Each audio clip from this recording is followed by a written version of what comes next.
Kaikuren ustez, ekoizpen arduratsua da behiak gure larreetako belarrez elikatzea eta horrela gure ingurunea zaintzea. Kaiku kilometro zero, ekoizpen arduratsuko esnea.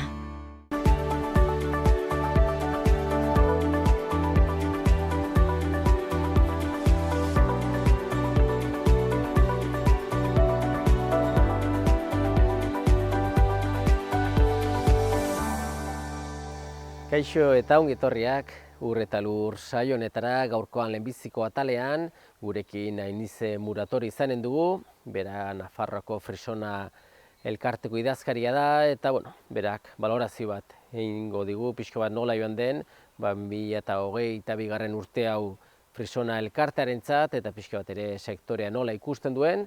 Ondotik gurekin Xabier Abasolo izanen da, bera aberekin inseminazio zentroko hasi saltzailea dugu, eta berak ere, zezenen emaitzak kontatuko digu pixka bat, eta baita ere zertan dabiltzan, eta azkenik saioari amaiera emateko, Erdiz Bizirik plataformako kidea den Mikel Sobrinok balorazio bat eginen digu, nola dagoen Erdizko afera, eta hemendikan aurrera ze pausu emateko asmoa duten.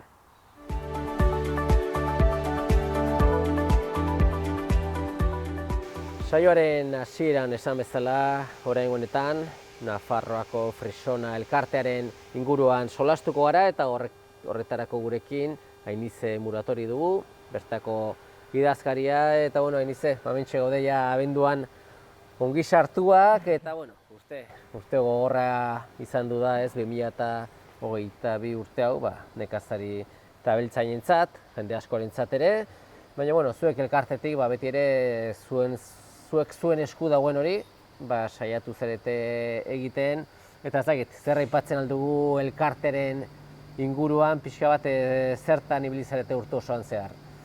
Elkarte mailan, aurrera paso batzuk eman ditugu, asmoa behintzat hori izan, eta bai batez ere teknologia aldetikan, genezkan erreminta guztiak hobetzen joan, bai datuak biltzeko, guk datu guztiek hobeto prozesatu alizateko, eta hortan aritu geha web orri bat ere bai hor martxan daukagu, eta nik uste hilabete hau bukatu aurretikan plazaratuko dugula, orduan zein da asmoa, gure abeltzainekin kontaktua erresago izateko eta gero beraiek bere datuak, afnan barruan dauden datu guztiak segituan ikusi alizateko, bulegora deitu beharrean edo haizu bialiko diazu, beraiek xuxenean web orri horietan sartu eta hartu ditzatela, bai beraiek edo beraien albaiteroak. Eta gero, informazioa, batez ere beraien arteko informazioa ere bai eskuragarri izan dezatela. Bi puntu horiek izan dira pixka bat garrantzitsuak, eta gero, beraiekin batera hor aritu bera, oraindik geldirik dagoen sindikatuekin eta kooperatibekin elkarlanean, sektoreari pixka gure neurrian lagundu alizateko. Lanan, egunekoa nahiko parekoa izan da, baina egia da sektorearen egoerak bultzatu gaituela beste arlo batzuk lan egitea. Bai, garrantzitsua da sektorean nekazari eta abeltzainen arteko hartu emanak, azkenean esperientzia partekatzea, zer funtzionatzen duen hobekio komentatzea, eta horren inguruan zuek ere irtera bat antolatu zenuten, ez? Bai, asmoa da, zuk esan duzun bezala abeltzainek beraien artean erlazionatzea. Ez bakarrik hemen Nafarrokoen artean, baizik eta kanpokoekin. Eta orduan, azaroaren 24-25 Katalunia aldea joan ginen, esakto Laseu d'Urgelea, eta ikusi gena izan zen kooperatiba bat, Bazka kooperatiba bat, eta bi abeltzain, bi ikullu, bakoitzak bere arloan genomikari garrantzia handia ematen ziotenak, baina batzuk adibidez morfologia aldetikan eta besteak berriz esne produzioari. Beraiek atera zituzten datu guztiak, nola lan egiten zuten, zer egiten zuten, ze animaliko puru, nola zebiltzan, eta egia da ean dagoen ganaderok bailara hartan zutenak danak esnea kooperatiba batean entregatzen zutela, baina gazta egiteko. Orduan beraiek erabiltzen zituzten bazka tipoak eta gauza guztiak erabat desberdinak ziren eta baldintzak, esne baldintza bai grasa, bai proteinarikan desberdinak. Orduan hor egon zen elkarrizketa bat, beraien arteko kontaktuak, nola lan egiten zuten, Eta nik uste dut oso bide interesgarri izan zela. Behintzat, niri iritsi zaizkiten albistea izan da, jendea gustora aritu zela, gero beraien artean, Nafarroko abeltzainen artean, elkartua gontzian, beraien bakoitza bere esperientzia komentatzen nola egiten zuen, ze azkenean hemen iparraldeko Nafar abeltzainek hegoaldekoekin ez dute kontaktu asko eta ez dira ezagutzen.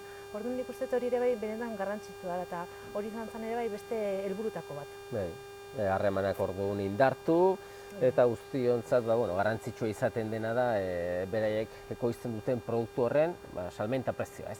Badakigu diru irtera asko direla, bazkak dana garestitzen ari dela fuerte, eta beraien gakoa izaten da produktua. Kasu horretan Katalunia aldean esnea saltzen zuten baino gasna egiteko, eta kasu honetan esnea saltzen da batipat konsumitzeko, ez? Deribaturen bat ere egiteko, baina batipat konsumitzeko. Eta ezagite ze sensazioek abeltzainak nola daude, nola ikusten dituzu pixka? Egia esan nahiko atsekabetuta daude ilusio faltarekin. Azkenean ikusten dugu egoera behintzat pixkat hobetu dela prezio aldetikan, baina prezioen igoerak ez dira izan nahikoa. Ez zuk lehen ondo esan duzun bezala, bere gastu guzti horiek igo diran neurrian ez dira igo hauek. Orduan, ilusio falta dago. Eta jendea gogor egiten ari zaio aurra segitzea, hor zurrumurru asko daude, hau jubilatu egiten da, besteak ez dakit jarraituko duen. Orduan, hori ere bai gure ganaino elkarteraino iristen da, eta guk ere bai hor gure kezkak eta gure tristurak ere bai badauzkagu. Orduan, horretik da gure asmoa ere bai aldegun neurrian laguntzea, baina sektorea tristura handiarekin dago. Ikusiko dugu ez, geratzen den pixarra urtea nola bukatzen den, eta batipat ez, heldu den urteari begira, itxaropentsu egoteko moduan albisterik baden, gutxienez sektoretik bizi denari prezioak goratzea behar duen bezala, eta ez dezagun ikusi ez, sektorea kanpoan dagoela, produktua kanpotik heldu dela, eta bertako nekatzero eta abeltzainak uzten ari direla, ez? Ikusiko dugu, ez? Hor nik uste dut Nafarroako gobernuak esku sartu behar du, lagundu egin behar du, egia da orain urte bukaeran diru laguntza bat eman behar diela, baina azkenean gauza ez da diru laguntza. Da, benetan apostu egitea sektorenengatikan. Eta horretarako nik egia esan ez dakit zen neurri hartu beharko lirateken, baina Nafarroako gobernuak horre egon behar du, bai edo bai bestela urte gutxitan aurkituko da, igual nekazal departamentua soberan egon daitekela. Eta nik uste dut hori ez dela konbeni inorrentzat, ez beraientzat, ez abeltzainentzat, eta batez ere kontsumitzaile guztiontzat. Oso ongi nize, zuek ere ongi bukatu urtea, web horri hori ikusten dugun instantin, eta bitartean ongi segi, hurrengo urtean egonen gara berriz ere, albiste hobeak badiren. Eskerrik asko. Zuei, agur. Kaikuren ustez, ekoizpen arduratsua da behiak gure larreetako belarrez elikatzea eta horrela gure ingurunea zaintzea. Kaiku kilometro zero, ekoizpen arduratsuko esnea. Bigarren atal honetan, Xabier Abasolorekin gaude, badakizue bera, berekin enpresako banatzailea dugula, eta Xabier, guantxe etorri zara pixka batez, Herribera alde hortatikan. Azkenan, Xabier, zu mugitzen zara batipat Nafarroan, ez? Baina Nafarrotik kanpo ere, ez? Bai, Nafarroan eta Errioxan ez daude abeltzain asko, egia esan, frisoiekin lan egiten dutenak, eta gero Zaragoza pixkat ere, hemen Nafarroako muga ondoan dagoen herrien batera joaten naiz, bai. Badakigu Nafarroa arront desberdina dela, ez? Alderatuz, bastan aldea adibidez Herriberarekin, guztiz desberdina, eta Ikulluak ere suposatzen du, arront desberdinak, ez? Bai, laneteko era eta dena, hasi tamainoetatik, tamainoak gaur egun hemen bastan aldean ere badude batzuk, garai baterako oso handiak izango liratezkenak, gaur egun normalduta dagoen tamaino bat, ez da, baina ez dago zer ikusirik, ez dakit, kaparroso baten edo aurkitu dituzkigu milaka behiekin, ez da. Bai, garai batean, aberekineko gerentea zen, Salvador Gorostolarekin ere egoten ginen, eta berak ere beti ere zezenen emaitzak eta aipatzen zizkigun, alaitzek ere orain dela berriki ere aipatzen zizkigun. Eta ez dakit pixka bat jarraitzen duzuena berekinen garrantzia ematen, ez? Urtean bitan ateratzen dituzue pixka bat azken emaitzak zezenetan. Eta ez dakit jarraitzen du indarra izaten emaitz horiek. Bai, azken baten Bueno, emaitza horiek ateratzen ditu estatu mailako frisoi elkarteak, ezta? Horrek azken baten horrek balidatzen du gure lana. Gu aberekinen naiz da txiki-txikitatik gaur egun genomika dela eta ez dela aukeraketa bat egiten den eta apostu bat egiten da animali batzukatik, baina bueno, azkeneko azertatu dugun edo ez dugun esaten duena froga hauek dira, ezta? Garai baten lehenengo zezinen banaketa bat egiten zen, alaba batzuk atera zitezen eta haiek ikusteko nolakoak ziren, gaur egun genomikarekin hori ja zeharo aldatuta dago, gaur egun saltzen diren zezenen gehienak genomikoak dira bakarrik, ez dute alabarik, eta hori ontzat ematen da, jendeak sinisten du horretan, eta ikusi da urtean joanean badula nahiko indar. Baina, gero, ateratzen direnean, ehundaka alabak, benetan hori da, azterketa serioa, eta hori urtean bitan ateratzen du CONAFek, eta ontxe atera berria da, eta, zer esan, adibidez, probatutakoen artean, Espainiako zentroetan dauden zezenetan, erdiak baino gehiago aberekinikoak dira. Alde horretatik, oso pozik, ateratako emaitzekin. Lehenengo 10 artean 5 aberekinikoak dira, eta lehenengo 100 artean erdia baino gehiago dira aberekinikoak. Eta hortaz aparte, zezen konkretuak, ez dakit, adibidez, atera da Kodak izeneko zezen bat, iko da, azken baten, animali baten karakteristika guztien artean egiten den indize bat, iko hortan, adibidez, genomikoen mailako indize bat lortu du, 4.000 eta asko, puntu gora.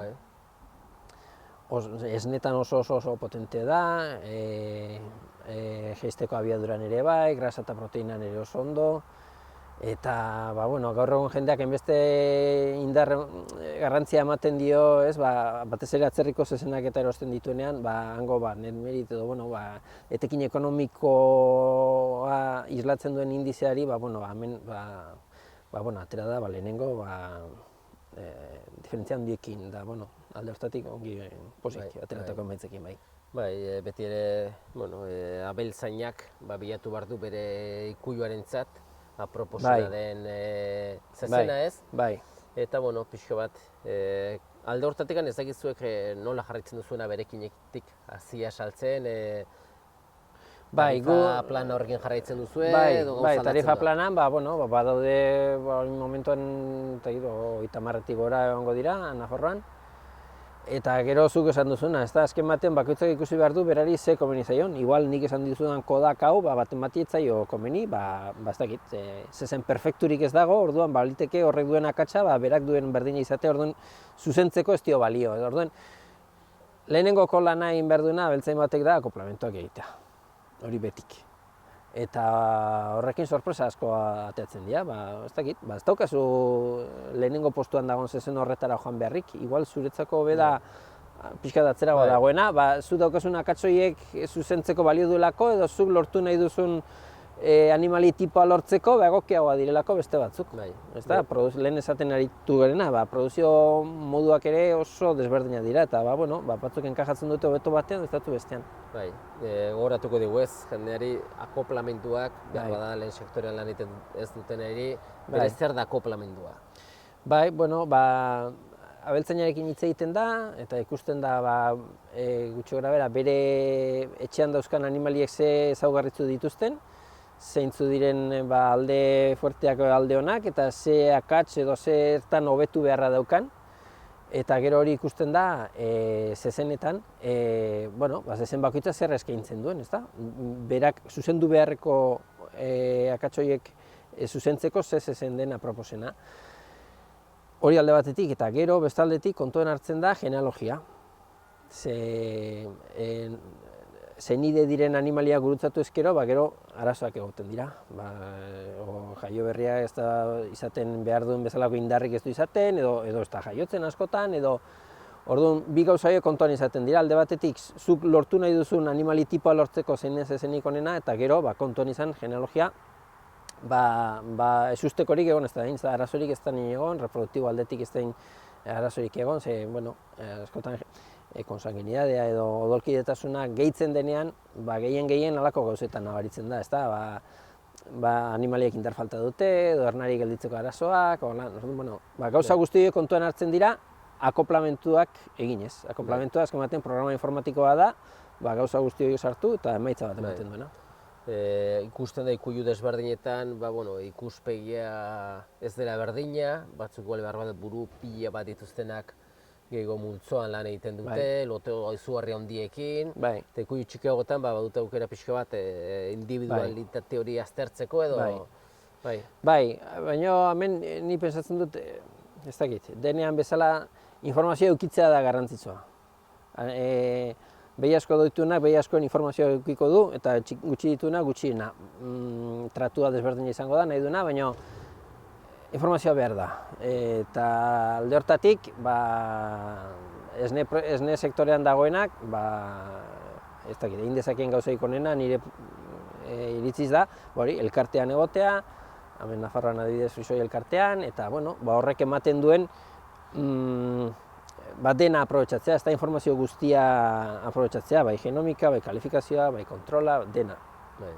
Hortik kanpora, bakoitzaren, ez dakit nola esan, jenteak gehiago dago, ez dakit, momentuan, ez dakit, nonbaiten entzun duen zerbaitena, edo ez dakit zeinek esan diona, baina, gauzak analizatu gabe askotan erabakiak hartzen dira, ez da, eta, elkarte baten baldin bazaude, eta gauzak egiten den baldin badira modu estandarizatu baten, konparatzeko eta ikusteko ze ibilbide egin duen denbora guzti honetan betiko be. Golpeak seguruak eman behar direz, pixka bat ziurtasun batekin. Batez ere oingo egoeran. Hori da.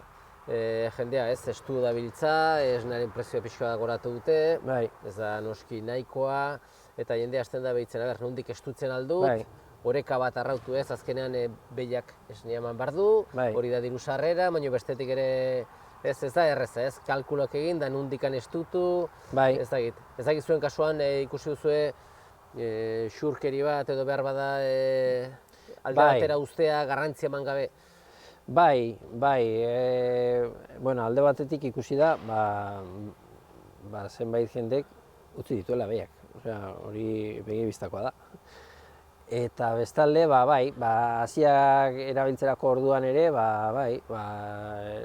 erabiltzen dira, igual pixkate bajuxoago direnak, edo ez dakit, haragitako gehiago sartzen da, jendea ia erreta dagoelako eta esaten du, hanik urtebi gehiago egingo ditut, edo utzi behar du orduan, den haragitakoa eta. Halako gauzak gertatzen dira, zergatik, sektoreak ez daukalako poz hori, ez da? Ikusiko dugu ez, hemendikan aurrera, hurrengo urteari begirazuek oraingoa mantendu ez, pixko bat bada eskuartean berrikuntzan bat, orain dela berrik ere zenuten ez, berekinen urtean behin egiten duzuen bilkura beresi bat, ezagit teknikoki nola deitzen diozuen, ezagit aipatzen aldun hortikan.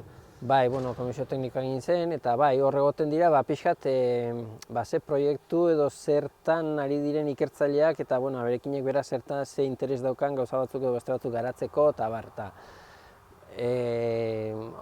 ez dakit, adibidez hor historikoki, indize berriak atera izan dira hortik, hemen egindako ebaluaketa batzutatik, eta oin momentuan adibidez, aurrekoan ibili ginen, adibidez, paratuberkulosiaren inguruan, resistenteak edo, hobeto jasaten duten animaliak aukeratzeko aukera badagoela genetikoki. Ez da, genetika hortan ere badula zer esana, eta oin genomikarekin nola hain erraza den proba berriak eta gauza berriak begiratzea, eta badaude ikertzaile batzuk hortan lanean arinak, eta egon ziren, euren ekarpenak eta euren ikuspuntua erakusten, eta nik uste gerota gehiago, ez dakit, antibiotikoan erabilera gutxitu behar da, metanoan isurketa gutxitu behar dira, eta dira zero lan eremu berriak, genetikak ere hortan zer esana duenak, eta berekin zentro bezala, eta azken baten zezen zipilo bat sortzen duelako hor egon behar du, eta merkatuan zer behar den hori ematen saiatu behar du. Bai, bueno, garbi dauna da, sektorean punteroak zaretela, hor daude oraintxe berrikatera diren emaitza horiek, ez? Hori da. Zezen pilo bat zuenak. Zuen eskuan dagoena ongi egiten saiatzen zarete eta badirezen gauzaia zuen eskuetatik eskabatzen direnak, ez? Hori da. Bueno, Xaber, eskertzen dugu guregana hurbildu izana, azkenean badakigu asko mugitzen zara, ikuilu batera bestera, eta esfortzu bat egin duzuzuk ere, osea, eskerrak eman da, ongi bukatu urtia. Eskerrik asko, berdin, zegoen eskerrak. Aio.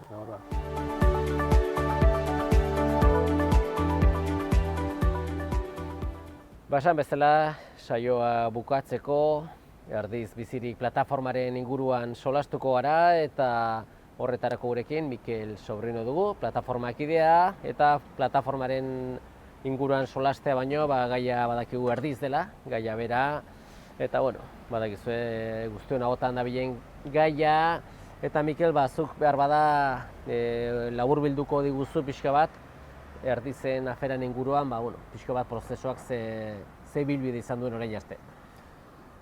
Zaila da, orain dena hola goratzea, baina luzetik heldu baita, ez?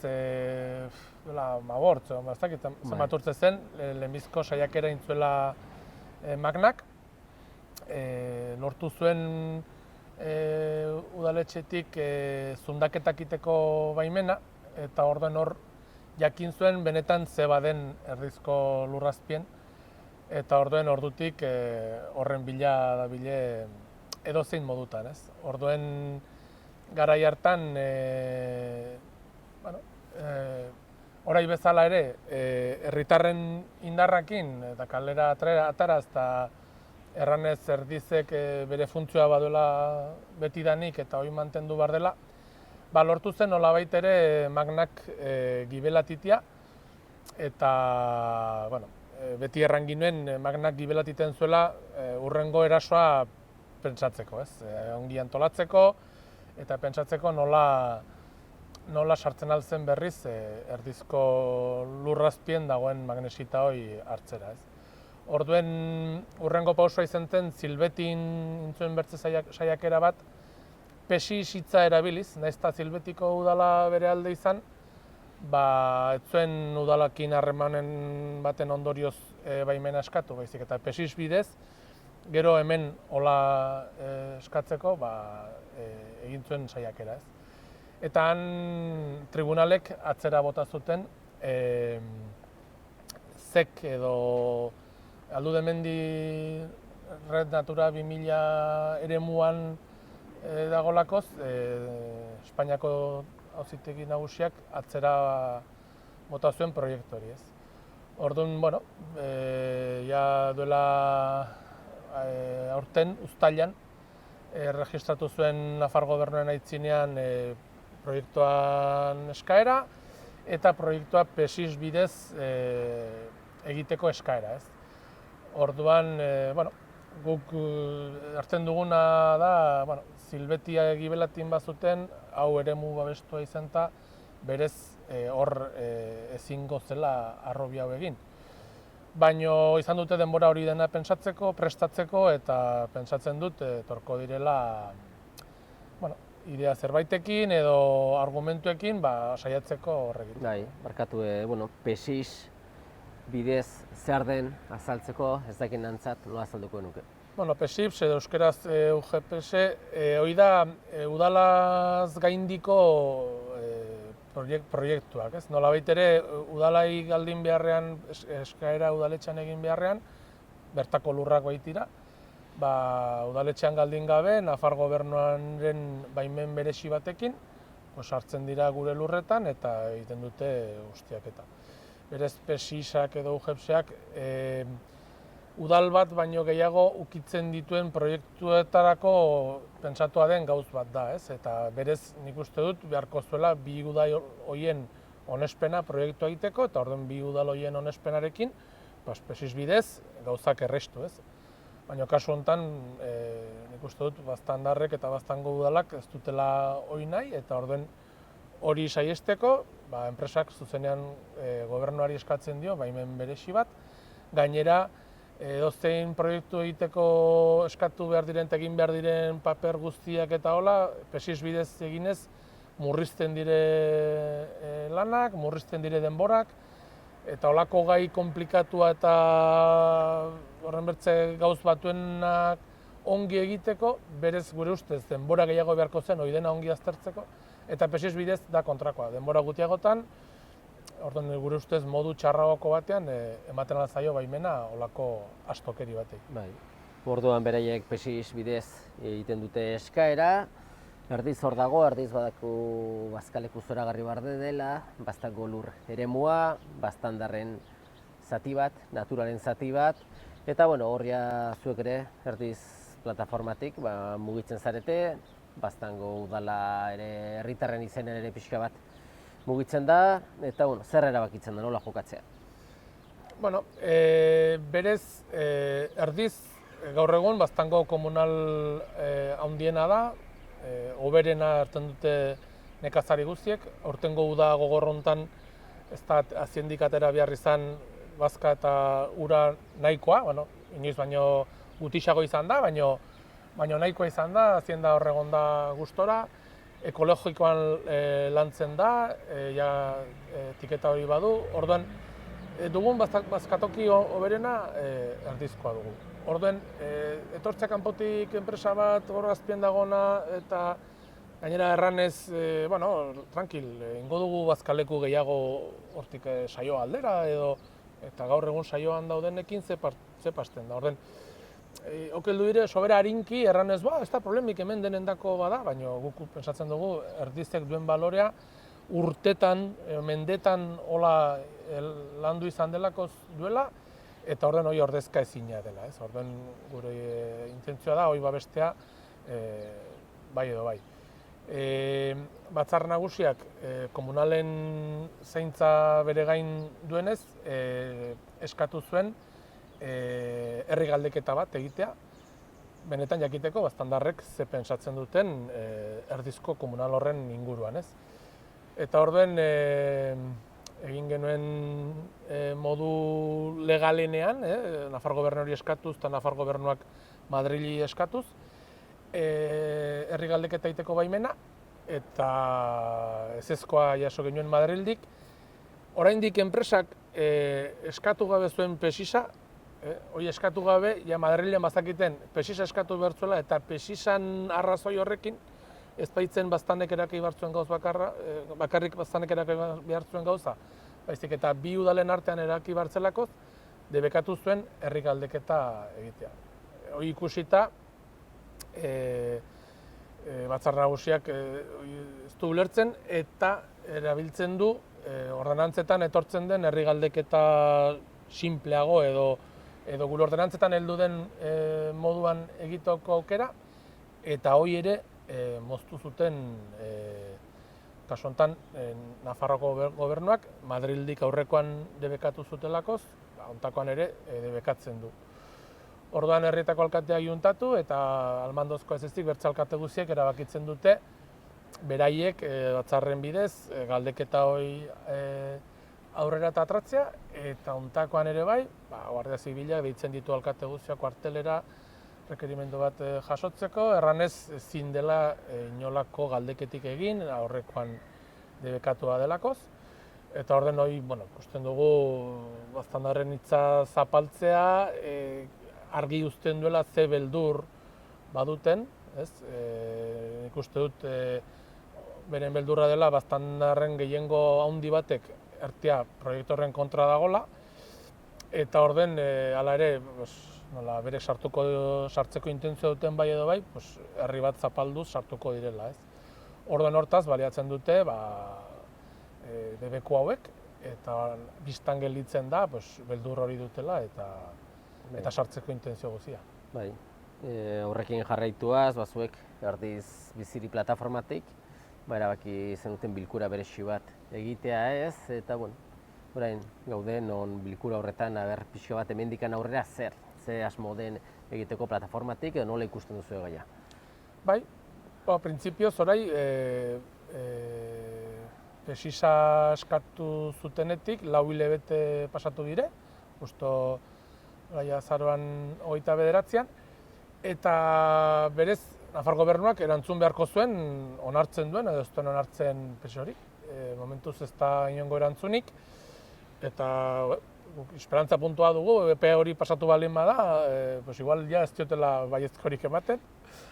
Pentsatzen dugu ez, biletako dutela modue, gibelatzeko edo, baina ez dugu inongo adierazpenik jaso, pues, epea pastu da eta ez baiezkoik, ez ezkoik. Orduen, erdiz bizirik bezala argi dugu guk beti egoin garela erdizko bazkalekoa defenditzen, eta orduen, kusiz ze gertatu zen orai herri galdeketekin taola, taldean egoten garenak pentsatzen dugune bakarrik itzinek emateko, hobetzela bilera zabal bat egin, eta jendeak proposamen eta idea berriak ekartzea, ez? Eta orduen, intentzioa da beti borroka honekin segitzea, medioetan eta jendeen ahotan magnak zer nahi duen egin jakin daiela. Eta orain, pesisa onartzen balime da, izain da hilebete bateko epe bat alegazioa sartzeko, alegazio horiek eta gero honek akitzen aldu tribunaletan, eta badakigu epe luzeko zerbait izan daitekela. Naiz eta Nafar gobernuak igual eman eta guzi, eta igual inkluso obrak hasi, tribunaletan gu aitzinez egituko dugu, Europara iritsi arte, toki hori babestua dagolakoz eta dakitenek, erten dakotelakoz, berez horrezin dela arrobi bat egin. Orduan, esperantza badugu, noizbait onartzen badute, badagola aukera tribunaletan gelditzeko, naiz eta azken aukera Europan izan, eta hortara iristeko urteak pasten alko diren. Orduan guk azkeneko bilera honetan nahi genuena zen, ze gauz egin daitezken gaia denen agotan egoteko, eta presentzia izateko erdiz bizirik bezala eta erdizen defentsan egiten diren gauzetan presentzia izan. Alde batetik kamisetak eta materiala saltzen dugu, eta nahi dugu jendeak kalean gauz horiek erakustea. Eta bertzetik, egiten diren ekitaldi eta gauzetan, ikusi daitezela gure pankartak eta holako gauzak. Oso ongi Mikel, garbi dago zuek indartsu jarraitzen duzuela, azkenean garbi dago zein den afera, garbi dago erdi zer den, eta garbi dago zuduk esan duzun bezala, azkenean jakiten dutenak esaten baldin dute horrezin dela deusikutu, espero dugu horretan geratzea, eta bitartean berreirik edo aldaketari baldin bada, honen gara kontaktuan, zurekin edo beste plataformako kide batekin, eta eskerrak eman, azalpenak garbi emateagatik, eta ongi izan, beste bat arte. Mila esker zuei.